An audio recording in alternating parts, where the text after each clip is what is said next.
Welcome to this panel session. My name is Lillian and I am your moderator today. So in the next 45 minutes or so, I will be joined by 4 amazing women who have started their own businesses in Boston in fashion and retail. And we will discuss how to build a business when your industry isn't prominent in the location that you started and when you don't have much of a network in that space. So before we jump in, speaking of location, where is everyone joining us in from today? Type your location in the chat box and let us know. And then while that's going on, let me tell you a little bit about myself. So my name is Lillian Hung, and I am the founder and owner of Lara Vega Bridal. We are an online bridal boutique offering made-to-measure wedding gowns for under $1,000 and less. And I started this business in 2016 with the mission to offer beautiful and affordable wedding gowns to brides and to empower them to make choices that will make sense to their lifestyle rather than blindly following tradition. So my business was started in Boston, so this topic really hits home for me, and I am really looking forward to chatting with all the ladies about this. Let's see, who do we have? Well, we have a lot in New York City, North Carolina, Boston. Someone knows Queen, New Jersey, California, well, Newton, Mass. Welcome, everyone. Okay, so, well, now without further ado, let me introduce our fabulous panelists today. We have joining with us from Queen Adeline, the beautiful Queen Alote Papo. She's the CEO and creative director. And then we have Veronica Armstrong, CEO and co-founder of Ile de Nature. Next, we have Colette Chrétien of La Fille Colette, as well as Keisha Greaves, founder of Geographically Rock. So ladies, could you tell us a little bit about yourself and what you do? Maybe Queen, you could start for us. Sure. Hi, I'm Queen Alote Papo, founder, CEO, and creative director of Queen Adeline. And Queen Adeline creates wearable art focused on sustainability in our closets. My main mission is to create pieces that are timeless for women on the go, because I realized that most of the women who were on the go had values that they wanted to portray by the pieces they are supporting, but then most of the sustainable wear you would have on the market were just like blah. So I wanted to come in with pieces that would help these women to express themselves, but also they were voting with their purses to buy pieces that were timeless and they could wear over and over again. And so that is my simple mission, just bringing my Afro heritage alongside what I'm doing and just giving people happy dresses to go face the world in. So that's what Queen Adeline does. Wonderful. Veronica? Hi, Veronica Armstrong. I'm the CEO and co-founder of Ile de Nature. We are a bee-powered luxury home fragrance company. We released our first product. It's a beeswax candle, which is really special because most candles on the market include a lot of toxins or soy blends that include palm oil, which is really unsustainable, leads to wide-scale deforestation. So really excited about that. I've spent the past 5 years working as a marketing executive and operator at Boston-based venture-backed startups. Great, thank you, Veronica. What about Colette? I'm Colette Chrétien. I'm the founder and the designer behind La Fille Colette. It's a collection of day-to-night pieces that we make ethically and locally here in Massachusetts. And I started in 2015, and from the start, it was really important for me to deliver really exciting and fun designs that are also very versatile and you can wear everywhere. And the other thing that was really important is that in the making of our clothes, we're not harming the people who make them, because now, the bottom line is the world doesn't need any more clothes. So I believe that if you're starting a company now or have in the past couple of years, like it should have sustainability and good ethics just built into it from day one. Thank you. All right, Keisha, you're up. Off of me. Hello, everybody. My name is Keisha, and I am the CEO founder of Girls Chronically Rock clothing brand, which I started in 2017 because I wanted to inspire and empower others in the disability community. I myself was diagnosed with muscular dystrophy in 2010 when I was in graduate school, so I now like to use this platform to kind of bring awareness to the disability community and express that and my feelings through my clothing line.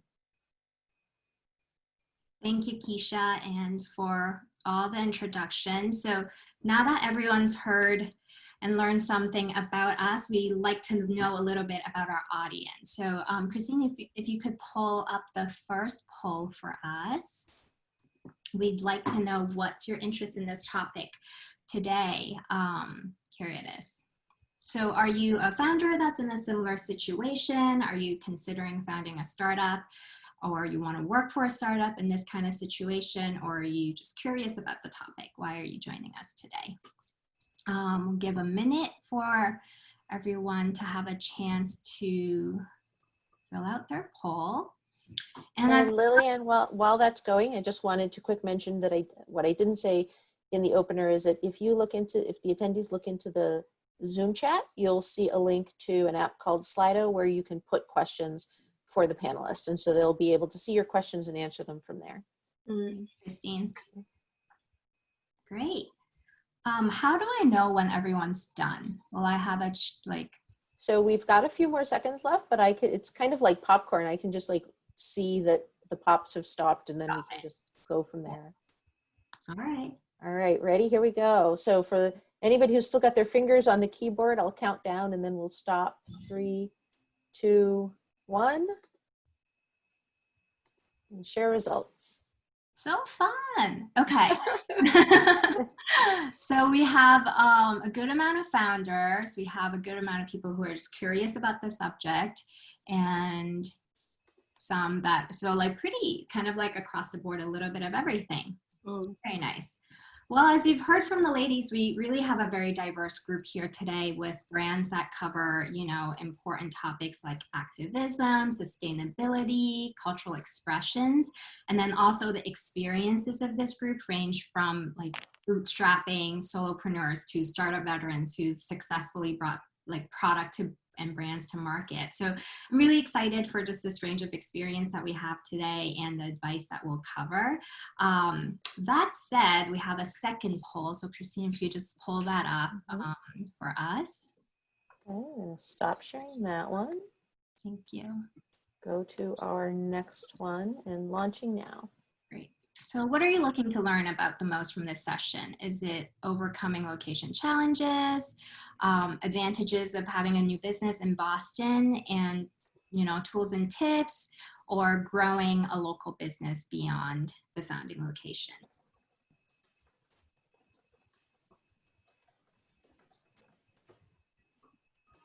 We get like a minute for these, I think.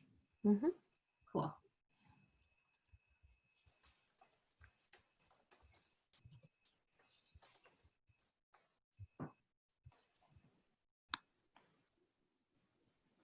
I want Christine's job to see like as the answers pool in, because like it's just like, oh, I'm like dying to know.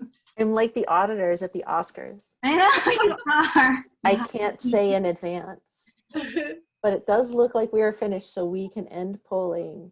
Okay. So any last stragglers? Here we go. 3, 2, 1. And there All right. So growing, that's what everyone's here for today, or most of us. All right, well, ladies, so let's get to it. Let's get into our questions today. So the first one is, you know, did you ever consider starting your business anywhere else, maybe in another city where, you know, the fashion and retail industry have a bigger presence? And what made you decide on Boston?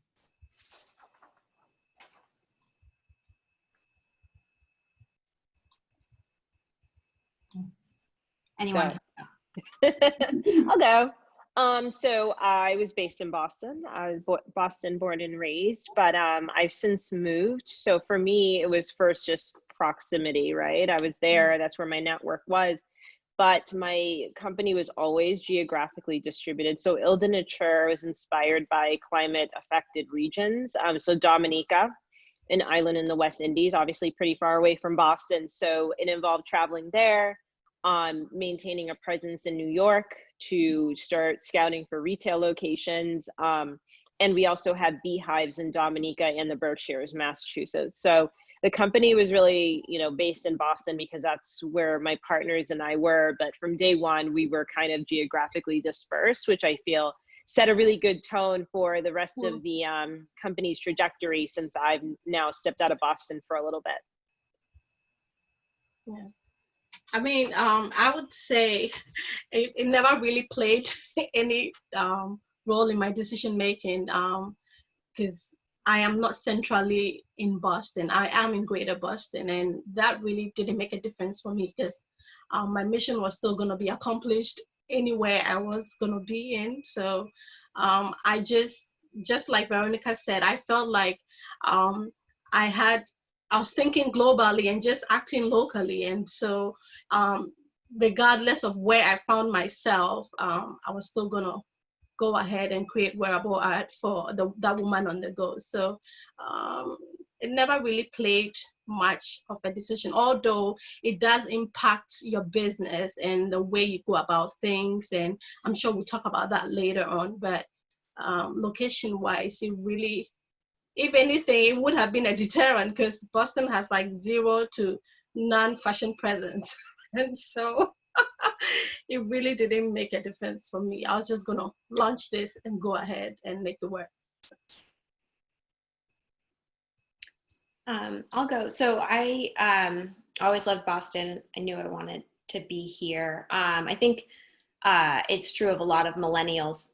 Like they kind of decide, where they want to be first and then try to build a career around that second. And for me, I knew where I wanted to be and I knew what I wanted to do. And those two things might not have really made sense on paper, like starting a fashion company in Boston, but I was like, let's just try it. Let's see what happens. And as like the longer I do it and the more I feel justified in my decision to start it here. And also the more amazing entrepreneurs that I meet, like these women, and who just show you that like it's completely possible to, be successful here.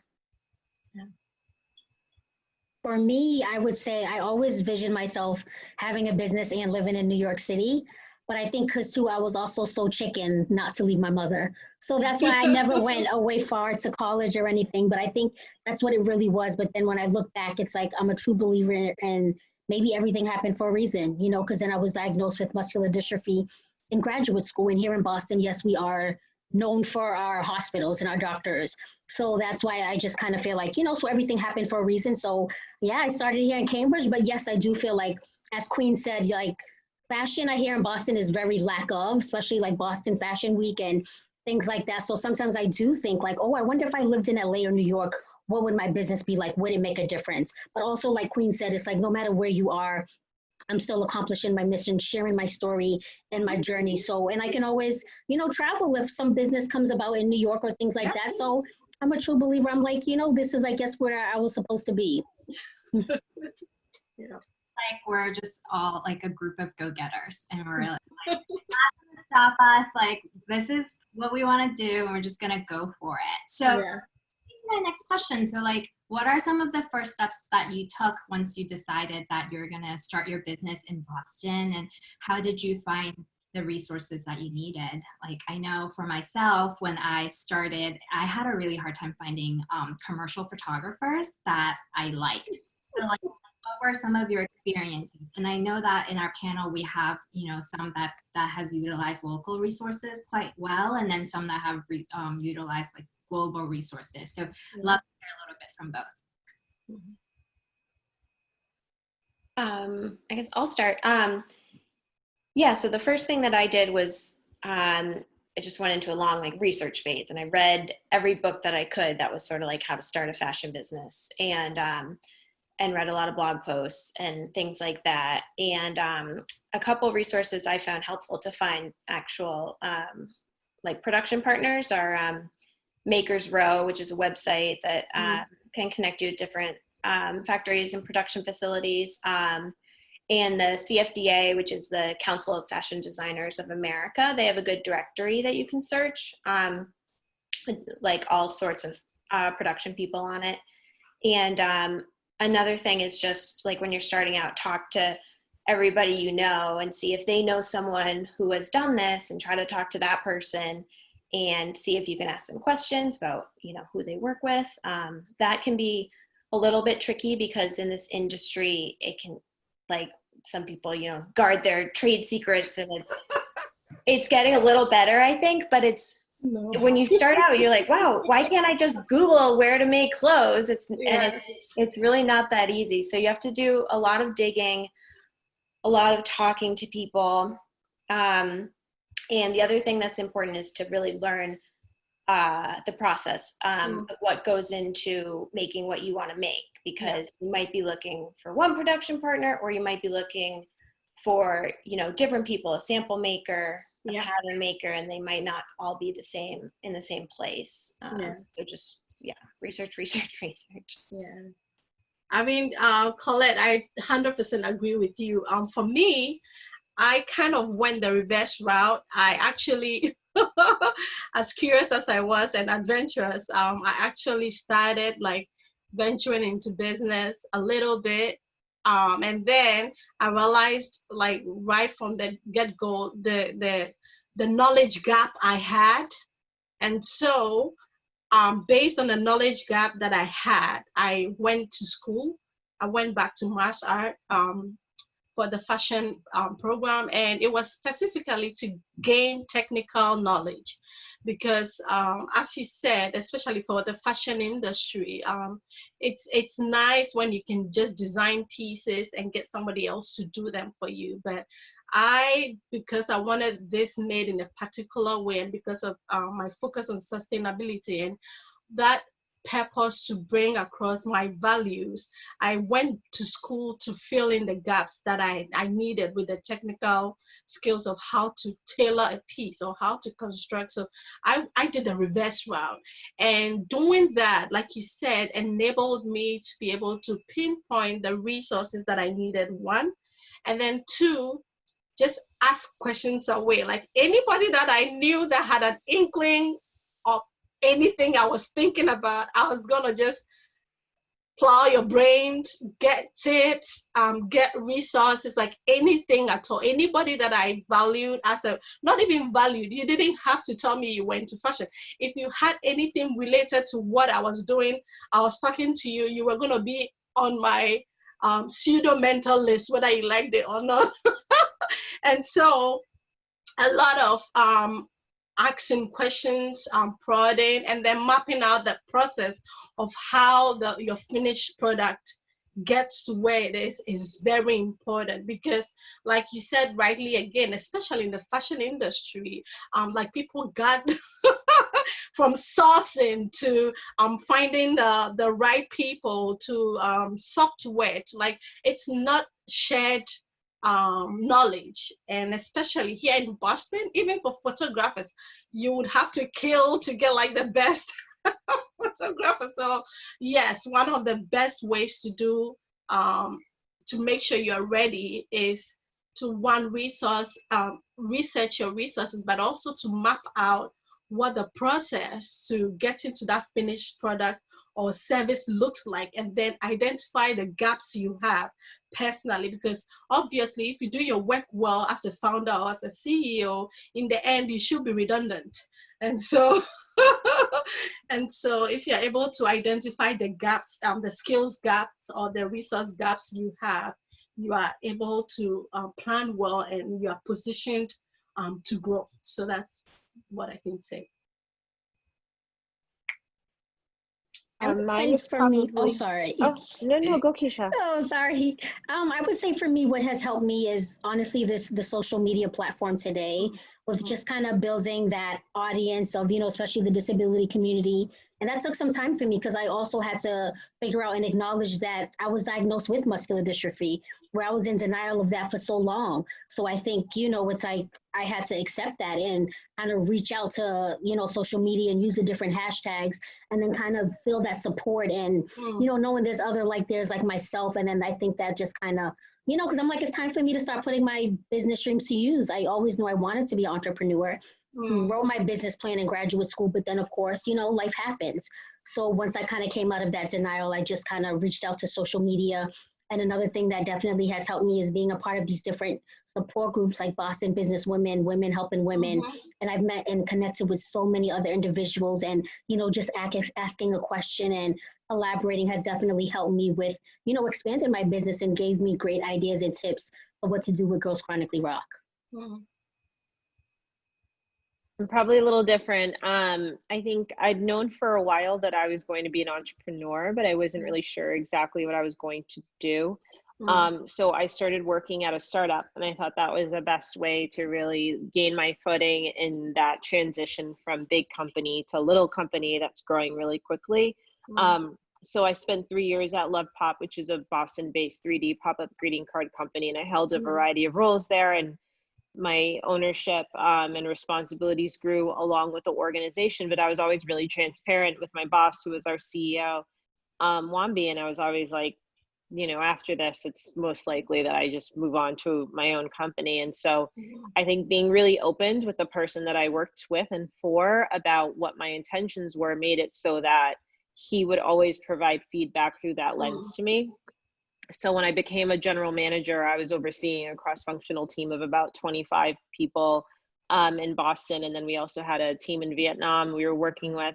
He was really explicit, like, hey, this is your opportunity to, manage a significant P&L and just take on CEO responsibilities without having to go out there and raise money yet. So think of this opportunity that way, right? So I think if you're currently employed in a full-time role, make sure that what you're getting from it is things that you can take with you to your future ventures. So I would say the things that I learned while I worked as an operator at startups that I've applied to Ilda is not being overly reliant on paid social media acquisition and building a sustainable brand. I learned, some modeling for marketing and being realistic about what my customer acquisition costs would be. So like a whole laundry list of like really tactical things that I wouldn't have learned at a big company, regardless of my seniority, right? The way that big companies are siloed means that you typically work like in one little area and you know what you know. So having the ability to spend time at startups and go deep in a bunch of things has really made, I think, the transition to entrepreneurship a lot easier for me. In terms of resources in Boston, I've always been fairly intentional about, I have a network that is, really dense in Boston, but really just like has tentacles everywhere. So that was really helpful. Right. But I always say that the community of women in Boston is just like 100% unsurpassed. And so Boston women were really instrumental to helping me get connections in other places when I really needed them. So yeah, I think get what you can from your current employer if you're working full time with that, because it's a two-way relationship, right? Like, yeah, you're getting paid to work, but also like you should be getting something of value as well for your time there that you can bring to your business. And secondly, for the people that do love you and are your cheerleaders regionally, don't hesitate to ask them like, hey, I'm going to be in New York next week. Do you know anyone in Soho who can introduce me to some landlords? I'm thinking about getting some retail space. Get better about asking. Wonderful. I love these tips. I love the parts about just like reverse engineering what you need and, being able to pinpoint things. I love utilizing your local community and just like the people closest to you, and even just like getting that really pinpoint focus of knowing like, what is it that I'm trying to build? Like, who am I? And like, who are the people that I need to ask help from? I think it's like, these are all such valuable tips. And in that vein, I know when we all connected this week, we had talked about just like networking and what that looks like in our new kind of remote reality now, right? Doing it behind a screen. And And then Keisha had touched base a little bit on like joining different groups like Boston Business Women, like all these different kind of networking opportunities. Like what's your advice on, how do we, or your experience on what groups to select to join and how much time and effort to put in, and, how to like avoid fatigue of just like doing so much social media that like, energy for your actual work. Right. I feel for me, first I have some friends that probably recommended a group to me. So I think it's awesome. And then, notice on Facebook, when you do join a group, then they have other recommendations below. They're like, oh, we seen that you joined this. So just like, with this social media, they know your whole life, even when you just say, oh, you want to look for something on Amazon. So then I just kind of went to those groups and, I see what it's all about. And then some of the groups, they may require questions. So, I'm like, okay, what questions are they asking? And then I just kind of go with the flow. But if I do feel like the group is not beneficial, then I would leave the group. And then, if I have a question, I appreciate, reaching out to the different groups. And, and I like to express my question throughout the different groups, because yes, they might be similar people in there, but some of them are not. And some of them, they get different answers. I get, totally a lot of answers. So when I love that. So whenever I have a question, or I like to search also in the group, like to see if that previous question was already answered, because sometimes that had happened to me a lot. And I'm like, oh, perfect. Like I got my question right here. So, it is awesome. And, but I do love the recommendations that people give. And then also when Facebook suggested as well. Yeah. I mean, I can say for a fact that there's this saying that your network is your net worth. And I believe so strongly in that. Normally for me, networking goes beyond my intended target. Any person I meet is a possible network to the next person I need to know to achieve or accomplish a goal. So really, it's just being open. Once you decide to be an entrepreneur, and especially in that startup phase, anybody and everybody who would listen to you is a potential network.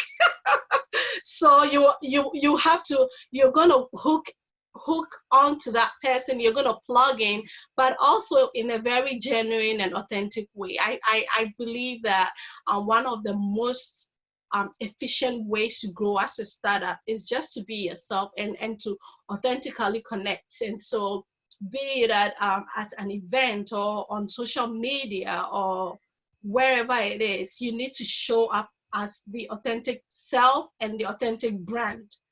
And once you do that, I know Veronica was talking about customer acquisition, because sometimes just through that value in even acquiring that customer it would far surpass you using other channels to grow your fan base. And so definitely look out for the places where you think that network will be strong to help grow your business. But don't discount anything and anybody or any group. For me, any group and anybody who will listen is a potential network, because I have through that, I have moved my business in ways that I have not even thought about. And it might just not even be about business, but genuinely be interested in people and their stories, because once the stories are being told, there is a connection and you can connect. I remember telling Lillian yesterday that sometimes as business owners or as startups, we're always looking for that tangible connection to the brand you are trying to push. But sometimes you just need a tangent. You just need that off-road that would lead you to that next big connection you need to push the business forward. So if it's just that makeup lady that hey, I know you're into makeup. Do you know like who are like the really good photographers in Boston? And then you start connecting, and there's a photographer who tells you, you know what, I think there's gonna be an awesome show that I would be photographing. I think you should be there. So my advice for a startup, anybody who's thinking about starting up or even and trying to grow a network, don't sweat the big things. Like if you take care of the little things, the local networks, you would go global, because your local network would be your legs. It will carry you way beyond that small space that you've shown up authentically. So mind your local business, mind your local network, and they would be your legs that would amplify the work you're doing locally to exponentially grow globally. Veronica, I know you feel passionate about this subject. Would you like to I share? have a very contrarian view. I really don't like it. I think it's different for every person in category. So it's not that I necessarily disagree. I think for me, I mean, one thing I think is really important is when you're bringing value to others, you're automatically getting it back. So any good that you're doing out in the community, be it like answering other people's questions or just being helpful to others, like that's been super helpful to me. Because then people come bringing that stuff to you, you know, they're like, oh, I know Veronica's super into figuring out, you know, how to optimize beeswax production. Let me connect her with this person that's doing this work at MIT, or, you know, things like that. So people have been helpful in that regard. I would just say for me, and again, I'm in a very different space. You really have to be mindful about the amount of time that you spend networking, because a lot of very few people actually know what they're talking about in unqualified groups. Like that's just like straight up the issue for me.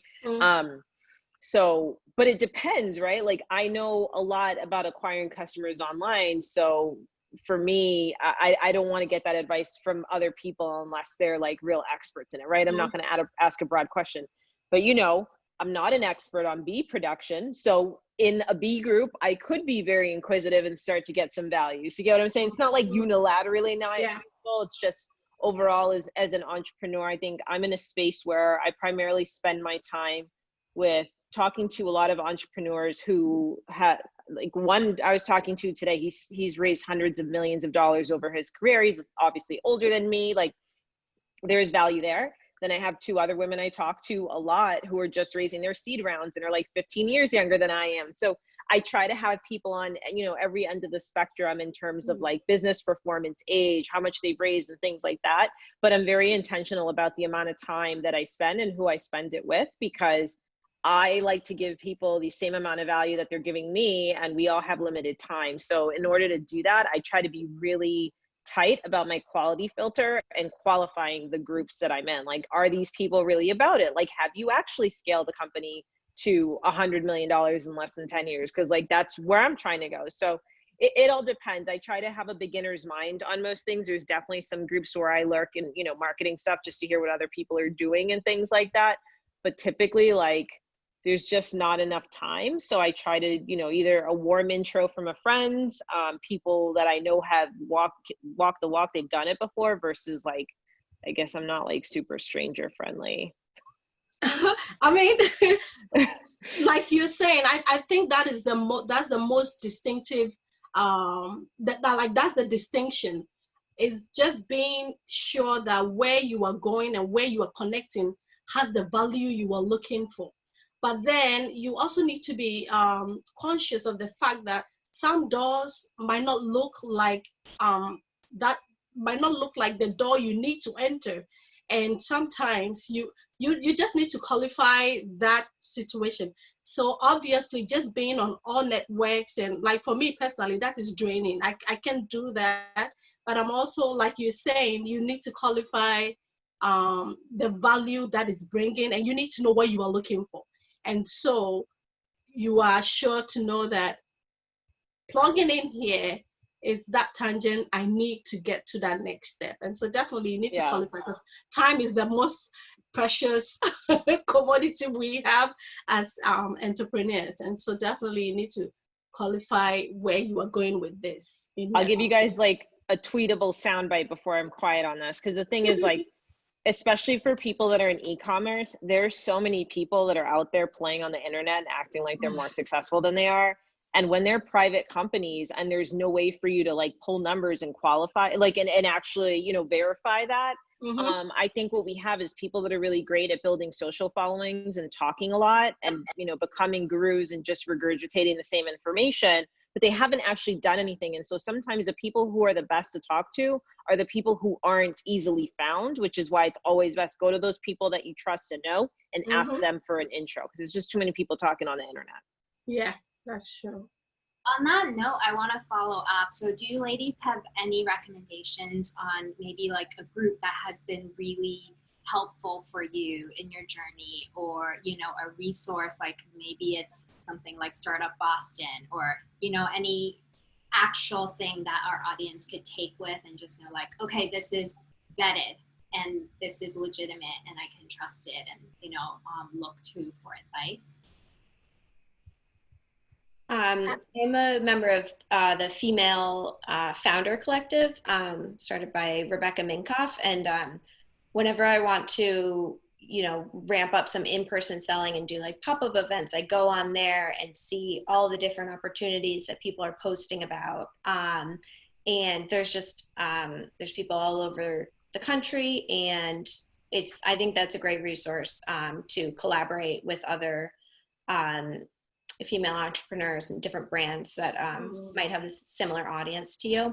And then another thing that I think is really helpful is Boston-based Factory 45. And it's a like an accelerator program to help you launch a company specifically with a sustainable product in the fashion or like retail space. And I didn't do this, but I know Shannon, and who started it, and she just has a ton of good resources on their blog and lots of different things that you can take away from checking out that. So that's Factory 45.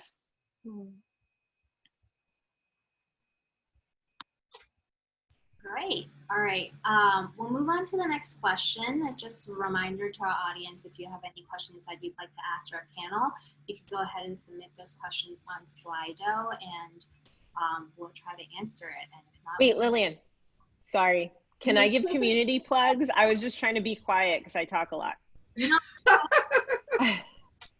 All Raise is amazing. Check out All Raise Boston if you're local. Cannot say enough good things about their programming and local leadership. Always consider paying. I find that the paid communities are a little better. So All Raise is free, and the quality bar is super high. So that's not, you know, that one's just get on their email list. But I pay for FemStreet, FEMSTREET. That's a newsletter that's really wonderful for female and you know, people who identify as women. Actually, anybody who wants to support people who identify as women. And they have a great Slack. I think the quality bar there is excellent. There's a Slack channel called Bunch of Founders, which is like beyond useful, also free. And I'll pause there. But if you want any more, find me on one of the social channels. But I would say those three right there are incredible. FemStreet's only like $10 a month. All Raise is free. Bunch of Founders is free. Yeah, check those ones out. Sorry, Lillian. Oh, thank you. Thank you. Anyone else?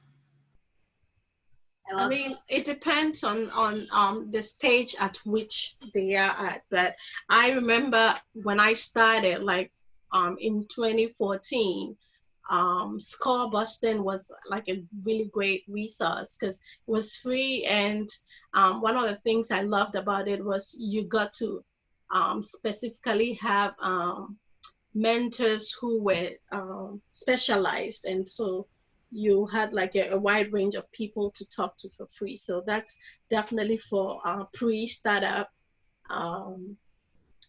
business. And then the Center for Women and Entrepreneurship has also been a very good resource for me, just connecting with business and also mentors and also other women entrepreneurs. So that's a great resource, and it's also free. So thank you. I'm frantically taking notes on this side. I'm gonna join all these. Okay. All right. Well, I think we have maybe like 15 minutes left. So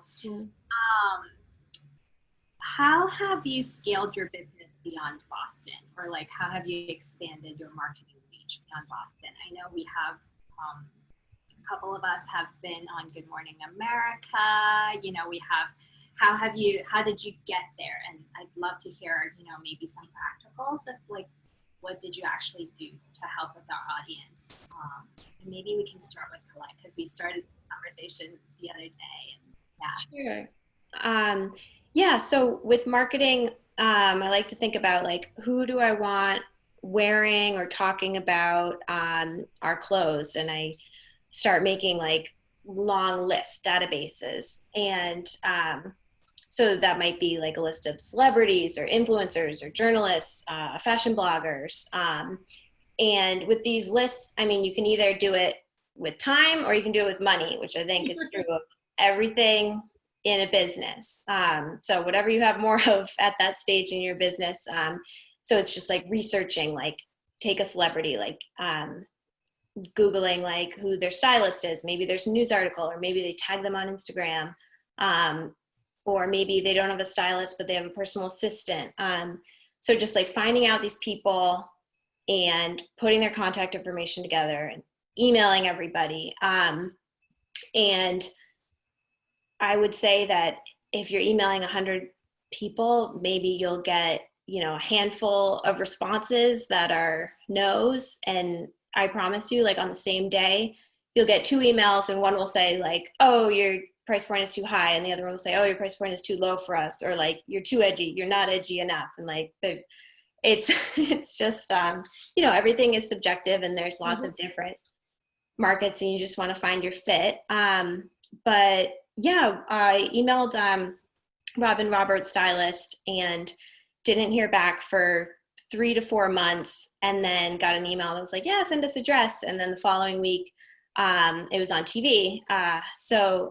And then they asked for another one following week. That one was on TV. So it's a lot of, you know, not hearing back, waiting, and then being ready if you do get a response, and being able to jump on it. But I would say just like, know that this is the process, and it's normal for people not to get back to you, or, you know, just not even to hear back from the vast majority of people. And that's just, you know, it's not personal, it's just the reality of it. So don't get discouraged. It's shots on goal, right? Like, how many shots did Michael Jordan have to take before he became who he was? How much traffic do you get on your site before someone makes a purchase? It's a conversion rate, right? So if it's like for every 100 emails you send, you get X number of responses, that's your conversion rate. If you want more responses, send more emails, more shots on goal.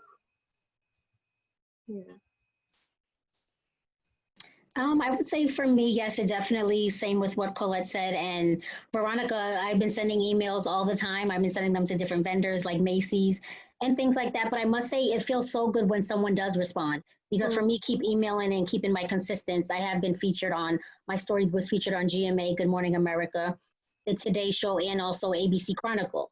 So I feel like just from being featured on that has brought more audience and more clients to my business when that happened. So it felt good, because I'm like, oh, I did this on my own. I did this without a team of people. So it definitely feels good. Like, yes, you can do it. Just keep emailing and keep pushing, and, you know, and always follow up. I love following up with people. I even put a reminder in my calendar, like for instance, I've been trying the hardest to get on Oprah magazine, and they have not responded. So I'm like, that's so rude.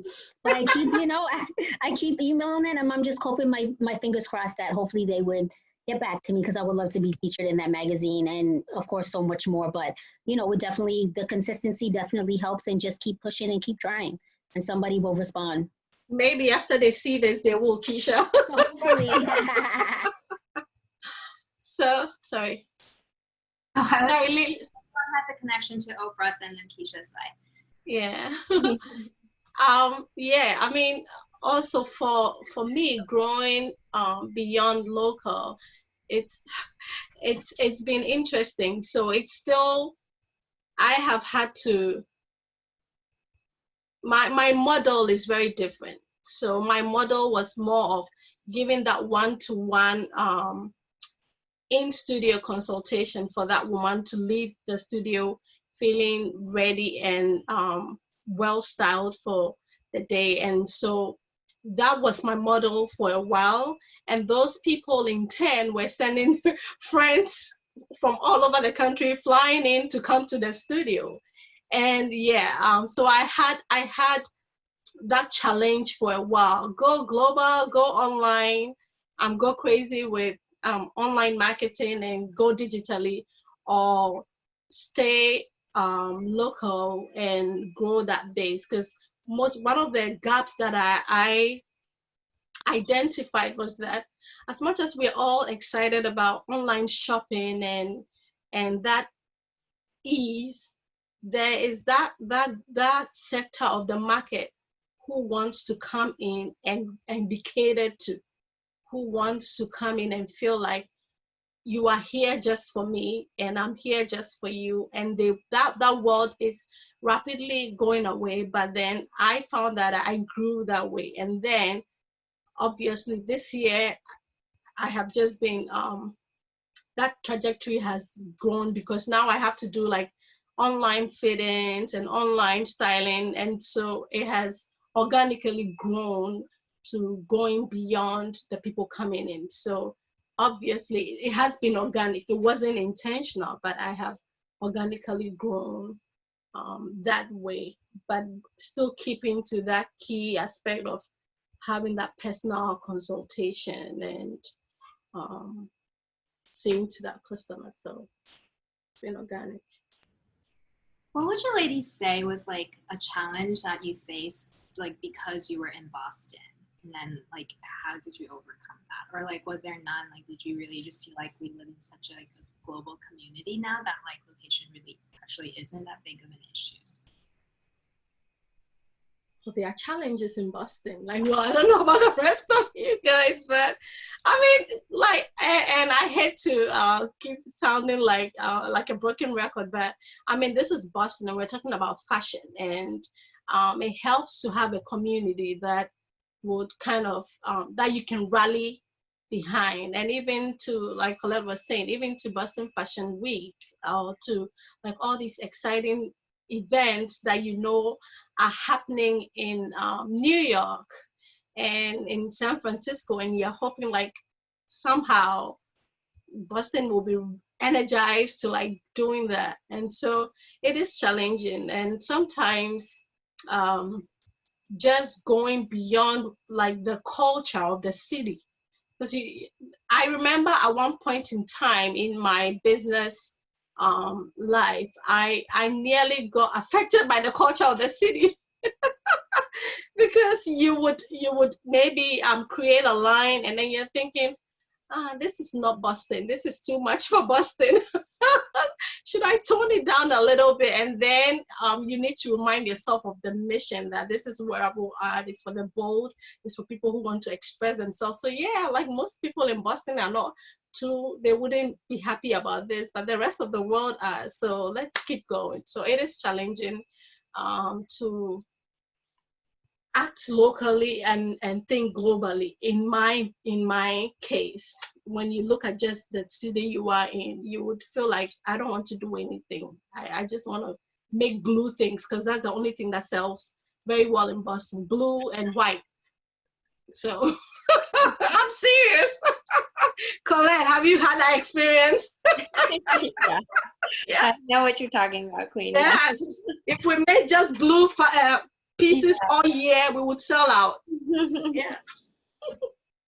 Yeah, and I will add that one challenge is that I think when you are a fashion company and you're based in New York, you start out with a certain level of credibility, even if you're like, not any good. Just optics wise, you seem a little more credible. So being a fashion company based in Boston, you're starting off a tiny bit at a disadvantage depending on who you're talking to. If you're like talking to someone who's not in Boston, has no connection to Boston, they might find it kind of, random that you're based in Boston.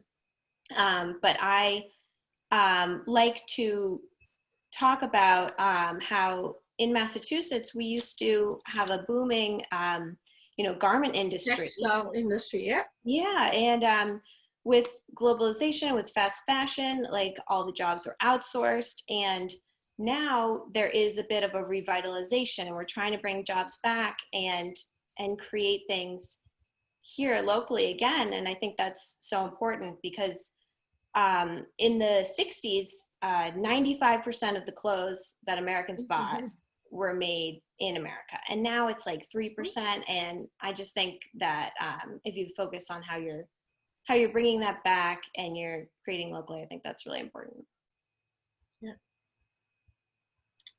Yeah, I would say for me here in Boston, of course, fashion, I'm like, it's very dead. A lot of people are surprised that we even have a fashion week here.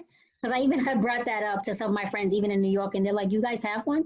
And I'm like, yes, we have one. But yes, it's not like as, popping, I feel like, is the one in New York. And I wonder why we're not there yet. Like, why is it like how every night New York, it's like every night a new event. And I kind of feel like here in Boston, it's kind of like very secretive or something. And I'm not sure why that is, but I do like that, some of us here, like us women here on this panel, like, come from Boston. So I kind of feel like I'm hoping that, it does get bigger and better. And maybe it takes like other people to maybe push the Boston Fashion Week or, investors. I'm not quite sure, but, sometimes I do wonder, yes, if I do live in New York or LA, what would the fashion be? But I also feel like I still would be kind of, still like not struggling, but still like just kind of figuring things out.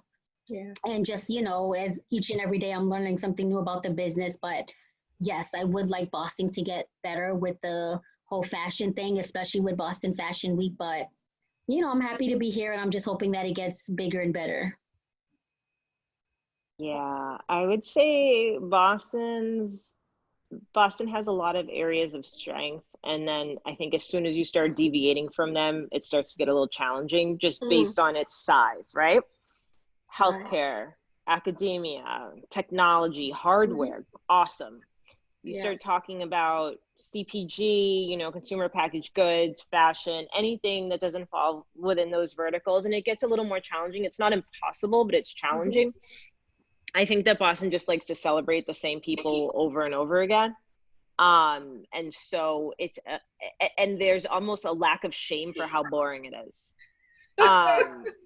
And I think that's probably how it gets, because like Boston wants to change. You hear these conversations happening and then you see so-and-so put out a list of like the best of this or the best, and it's like there's some people all the time. And so like people get bored, and that's why we go to New York and London and other places. Boston does it to itself.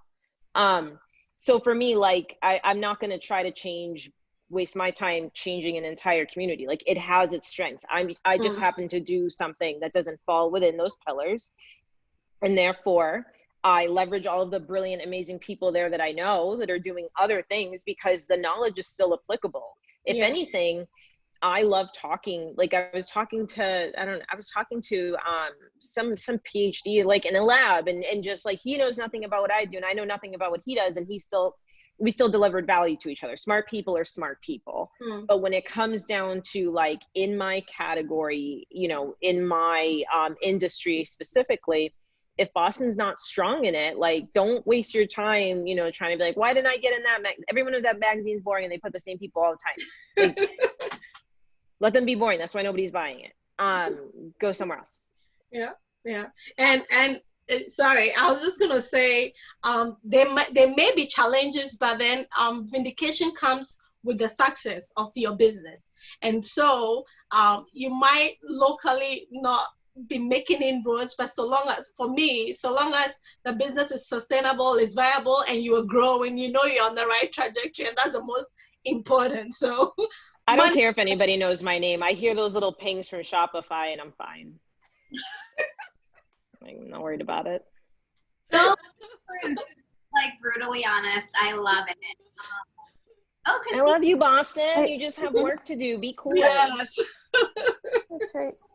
Christine's appearing again. We are just coming up to 30. So I don't know if you had a last question that you wanted to ask the panelists before we let you all go. And I think we left on just such an epic note. I didn't ask another question. Lillian's like, well, Veronica's rants tend to last 4 minutes, so we're just going to close it out. Well, this has been fantastic. And thank you all so much for being here. All the attendees, thank you for joining. We hope that you got a lot of value out of it.